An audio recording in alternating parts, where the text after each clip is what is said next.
Hello friends and students, my name is Jitesh Rai from Rai Classes। आज के video lecture में हम discuss करेंगे कि यदि single phase purely capacitive circuit है, हमने एसी सप्लाई दिया है सिंगल फेज और केवल कैपेसिटेंस कनेक्टेड है, तो वोल्टेज और करंट के बीच लीडिंग लैगिंग कौन होगा, कौन सी क्वांटिटी लीड करेगी, कौन सी क्वांटिटी लैग करेगी, इनके बीच फेज एंगल कितना होगा, पावर फैक्टर की वैल्यू कितनी होगी, इम्पीडेंस की वैल्यू कितनी होगी, एवरेज पावर की वैल्यू कितनी होगी, ये सारी चीजें हम लोग क्या करेंगे, फाइंड आउट करेंगे। तो आते हैं डिस्कस करते हैं हम लोग कि यदि प्योरली कैपेसिटिव सर्किट है तो हम लोग सर्किट की बिहेवियर कैसा होता है। तो यहाँ पे प्योरली कैपेसिटिव सर्किट मतलब क्या है कि एक सर्किट है, उसमें हम लोग क्या करेंगे, कैपेसिटर लगा देंगे, सप्लाई दे देंगे, ये आपका सिंगल फेज एसी सप्लाई होगा। और जो सप्लाई देते हैं we know that AC supply की वैल्यू क्या होती है, V naught sine omega t. ये पैरेलल बराबर होना चाहिए, इक्वल होना चाहिए। देखो जो छोटा बड़ा होगा तो क्या हो जाएगा, आपका वोल्टेज हो जाएगा, और यहाँ पे जो करंट होगा आई होगा, और जो कैपेसिटर के क्रॉस वोल्टेज होगा उसे हम लोग क्या बोलते हैं, वीसी से डिनोट करते हैं। और हमें पता है हमें वोल्टेज, अब हमें करना क्या है इस पूरे टॉपिक्स में, हमें वोल्टेज की इक्वेशन पता है, अब हमें इस वोल्टेज के इक्वेशन से करंट की इक्वेशन डिराइव करना है, फिर हमें चेक करना है कि कौन सा लीडिंग है, हमारी वोल्टेज और करंट की इक्वेशन क्या है। तो हम जानते हैं वी नो डैट जो चार्ज होता है Q is proportional to V, जो चार्ज होता है हमारा कैपेसिटर केस में वो प्रोपोर्शनल टू वोल्टेज, और जब हम यदि प्रोपोर्शनल हटाएंगे तो क्या हो जाएगा, Q इक्वल टू सी भी। एक रिलेशन होता है, बहुत इंपॉर्टेंट रिलेशन होता है, Q equal to C into V, जहाँ Q क्या है आपका चार्ज है, C क्या है आपका कैपेसिटेंस है, V क्या है आपका वोल्टेज है आपका। ओके, अब हम लेट करेंगे, लेट V इक्वल टू जो सप्लाई दिया उसकी वैल्यू कितनी है, V equal to V naught sine omega t, और हम Q इक्वल टू, अभी यहां से हमने देखा कि Q इक्वल टू क्या होता है सी भी, तो पुट कर देंगे Q इक्वल टू सी, और V की वैल्यू क्या होगी आपकी V naught sine omega t. और हमें करना क्या है, हमें यहाँ पे I फाइंड करना है, V से I फाइंड करना है। तो अब यदि हम इस वाली इक्वेशन को डिफ्रेंशिएट कर दें, है ना, तो dq बाई डी टी लिखेंगे, dq by d t equal to C V constant है, कैपेसिटेंस है ये 1 farad 2 farad 100 farad, V naught maximum value of voltage है, कांस्टेंट है तो एज इट इज लिख देंगे। और साइन का डिफरेंशिएशन क्या होता है, कॉस ओमेगा टी, और ओमेगा टी को डिफरेंशिएट करेंगे तो क्या आएगा आपका ओमेगा। ऐसा क्यों किया हमने, क्यों टाइम के रिस्पेक्ट में डिफरेंशिएट किया, रीजन बिहाइंड दैट कि हमें करंट चाहिए, और we know that dq by d t, जो dq बाई डी टी होता है वही क्या होता है आपका I के इक्वल होता है। तो I इक्वल टू क्या हो जाएगा, सी भी नॉट, ओमेगा पहले लिख ले, omega into cos omega t. और अभी हम इसके पहले वाले लेक्चर में, प्रीवियस वीडियो लेक्चर आप देखेंगे तो डिस्कस किया है मैंने कि जो भी हम यूज करते हैं करंट या वोल्टेज वो साइन के फॉर्म में यूज करते हैं। तो ये जो कॉस है इसको हम साइन में कन्वर्ट कर देंगे, तो this can be written as sine omega t plus pi by two. क्यों, साइन 90 प्लस थीटा क्या होता है, cos theta, it means cos omega t can be written as sine omega t plus pi by two. फिर ये हो जाएगा आपका I equal to, ये इक्वेशन हो जाएगी I equal to omega C V naught sine pi by two, मतलब इसको ऐसे लिख सकते हैं, साइन 90 प्लस थीटा क्या होता है, कॉस थीटा। अब I इक्वल टू हो जाएगा आपका I equal to omega C, I equal to omega C V naught sine pi by two plus omega t. ये ओमेगा सी को हम 1 बाई ओमेगा सी भी लिख सकते हैं, ऊपर चला जाएगा कोई फर्क नहीं पड़ेगा। क्यों लिखते हैं अभी मैं बता रहा हूं क्या क्या फायदा है इसका। Sign omega t plus pi by T, ये जो 1 बाई ओमेगा सी है ये हो जाएगा आपका एक्सी, क्या बोलेंगे इसको, एक्सी बोलेंगे। और एक्सी क्या होता है आपका capacitive reactance, capacitive reactance. Okay, तो ये हो जाएगा I equal to V naught by X C sine omega t plus pi by two. तो I naught equal to V naught by X C, और अब यदि हम ये करेंट जो है, ये करेंट यदि हमारी मैक्सिमम होती है, आई नॉट क्या आपका है, आई नॉट जो है maximum value of current, maximum value of current. तो यदि ये वैल्यू मैक्सिमम होगी तो इसको आई नॉट से डिनोट करते हैं, ये क्या हो जाएगा वी नॉट बाई एक्स सी। और मैक्सिमम हम जानते हैं कि मैक्सिमम यदि करंट होगा तो इसकी वैल्यू क्या हो जाएगी आपकी 1 हो जाएगी। It means I naught equal to क्या हो जाएगा V naught by X C. अब हम जहां V naught by X C है वहां पे हम क्या लिख सकते हैं आई नॉट। तो इक्वेशन क्या हो जाएगा I equal to I naught sine omega t plus pi by 2। और वोल्टेज की इक्वेशन क्या थी हमारी V equal to V naught sine omega t. ये क्वेश्चन नंबर फर्स्ट था। अब फर्स्ट और सेकंड को कंपेयर करें तो हम देखेंगे कि जो हमारे यहाँ पे प्लस है, तो प्लस का मतलब क्या होता है लीड करना। तो करेंट वोल्टेज से क्या करेगी आपकी लीड करेगी। और how much angle pi by 2। तो अब सम इंपॉर्टेंट पॉइंट, ये जो हमारा है ये इंपॉर्टेंट पॉइंट है जो आपको याद रखना है। सम important point regarding purely capacitive circuit।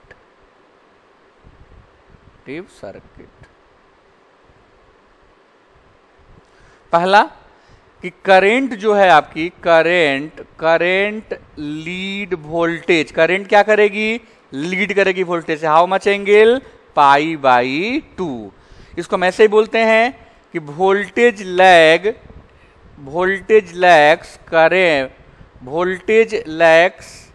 Current, voltage जो होगा आपका लैग्स करेंट कितना, how much angle pi by 2। जो हमारा वोल्टेज लैग करेगा करंट से, how much angle pi by 2। तो एंगल क्या हो जाएगा the phase angle between current end voltage is pi by 2। तो क्या हो गया the value of power factor. Power factor क्या होता है आपका cos फाई होता है, और cos पाई बाई 2 और पाई बाई 2 की वैल्यू क्या हो जाएगी 0। तो पावर फैक्टर की वैल्यू क्या हो जाएगी 0। The value of impedance, impedance को हम लोग जेड से डिनोट करते हैं, जेड इक्वल टू एक्सी होगा, X C equal to 1 by omega C. ये बहुत ही इंपॉर्टेंट फॉर्मूला है। और ओमेगा इक्वल टू क्या होता है 2 पाई एफ सी, और यूनिट क्या हो जाएगी इसकी ओम। और एक्सी को हम लोग क्या बोलते हैं, एक्सी को बोलते हैं capacitive reactance. X C is known as capacitive reactance. ये हो गया आपका कैपेसिटिव रिएक्टेंस।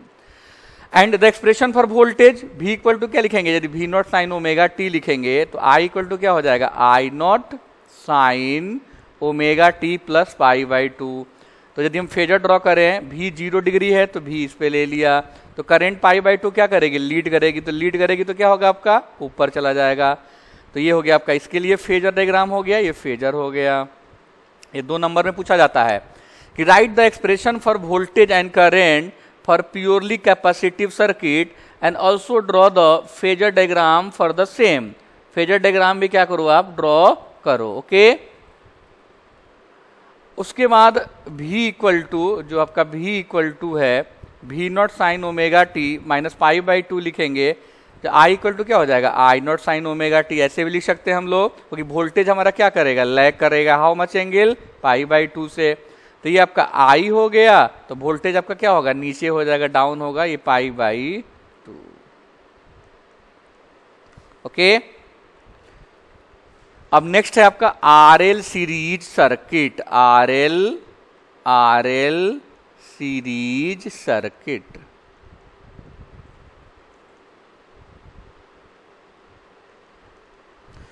तो रेजिस्टेंस एंड इंडक्टेंस सीरीज में कनेक्टेड होंगे, है ना, और इसके साथ करंट क्या होगा आपका आई होगा। और वोल्टेज की जो इक्वेशन होगी v इक्वल टू क्या होगी आपकी V naught sine omega t. तो लेट कर लेंगे, let V R equal to I into R. जो वी आर क्या है आपका voltage drop across resistance, V L क्या है वोल्टेज अक्रॉस इंडक्टेंस। तो V R equal to I R क्या है आपका वोल्टेज ड्रॉप अक्रॉस रेजिस्टेंस है। वी एल क्या है, वी एल इक्वल टू क्या होता है आई इंटू एक्सएल, और ये क्या है वोल्टेज ड्रॉप अक्रॉस इंडक्टेंस है।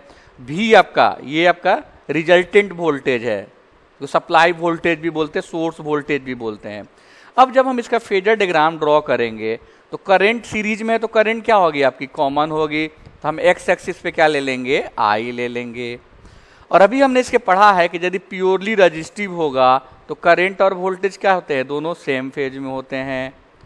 और यदि प्योरली इंडक्टिव होगा तो वोल्टेज क्या करता है आपका, π/2 से लीड करता है, तो ये क्या हो जाएगा आपका VL हो जाएगा। बट ना ये प्योरली रजिस्टिव है, ना ये प्योरली क्या है आपका इंडक्टिव है, तो इसका नेचर जो होगा वो इंडक्टिव की वजह से होगा। तो जो रिजल्टेंट होगा हमारा, जो रिजल्टेंट होगा वो क्या करेगा, लीड करेगा, लेकिन π/2 से नहीं, सम एंगल फाई से एक लाइन ड्रॉ करेंगे। ओके, अब ये VL है तो ये पैरेलल में है, तो ये भी क्या होगा आपका VL होगा। और ये देखेंगे 90 डिग्री है, तो ये हाइपोटेन्यूज हो गया, ये क्या हो गया आपका बेस हो गया, और ये क्या हो गया आपका परपेंडिकुलर हो गया। तो हम जानते हैं रिलेशन होता है हाइपोटेन्यूज स्क्वायर इक्वल टू क्या होता है आपका, हाइपोटेन्यूज स्क्वायर इक्वल टू होता है base square plus perpendicular square. तो क्या हो जाएगा यहाँ से, V square equal to base क्या है VR, और ये क्या हो गया आपका VL हो गया। और इसको और सिंप्लीफाई करेंगे तो V इक्वल टू क्या होता है, I इंटू जेड होता है, VR इक्वल टू क्या होता है आपका I इंटू R होता है, VL इक्वल टू क्या होता है I इंटू XL होता है। तो ये I सब में कॉमन है, जो हमारा I स्क्वायर है सब में कॉमन है, तो यहाँ पे I स्क्वायर कैंसिल हो जाएगा, हमारे क्या आ जाएगा, Z square equal to R square plus XL square. It means Z equal to क्या हो जाएगा, √R square plus XL square. जो इम्पीडेंस की वैल्यू होगी, जेड क्या होता है आपका, जेड को हम लोग बोलते हैं इम्पीडेंस, R आपका क्या होता है, रजिस्टेंस, ये रजिस्टेंस हो गया। XL क्या होता है आपका, इंडक्टिव रिएक्टेंस,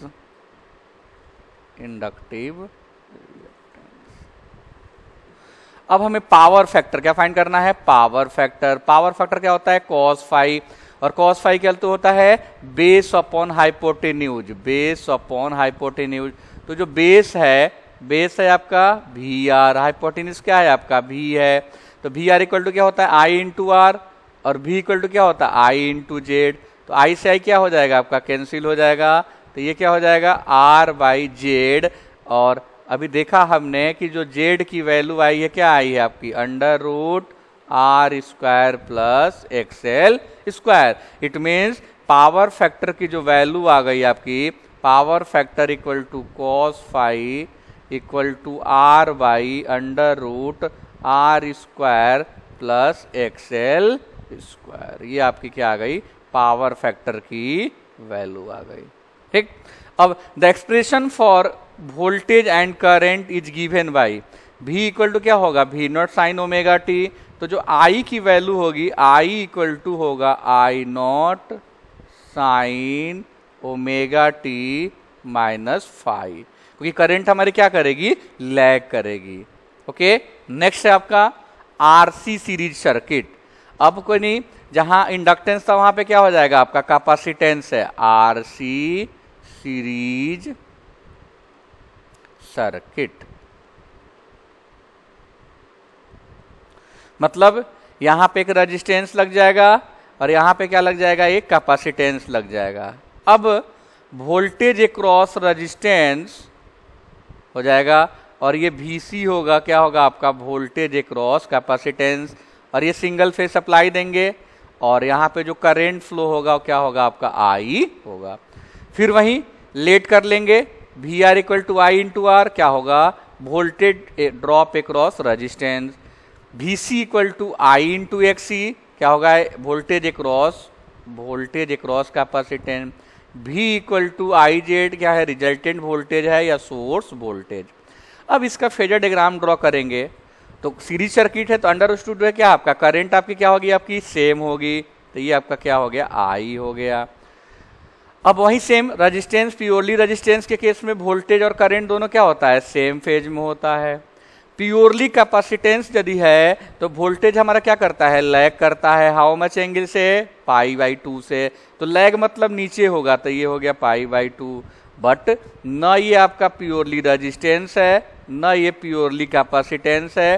तो जस्ट इसके एक पैरेलल में लाइन ड्रॉ करेंगे और ये जो होगा आपका रिजल्टेंट होगा ये भी होगा, ये भी सी है तो ये भी सी है, ये 90 डिग्री है, ये हाइपोटेन्यूज हो गया, ये बेस हो गया और ये क्या हो गया आपका परपेंडिकुलर हो गया। यहाँ से रिलेशन निकल के आएगा भी स्क्वायर इक्वल टू मतलब hypotenuse square equal to base square मतलब V R square plus P C square.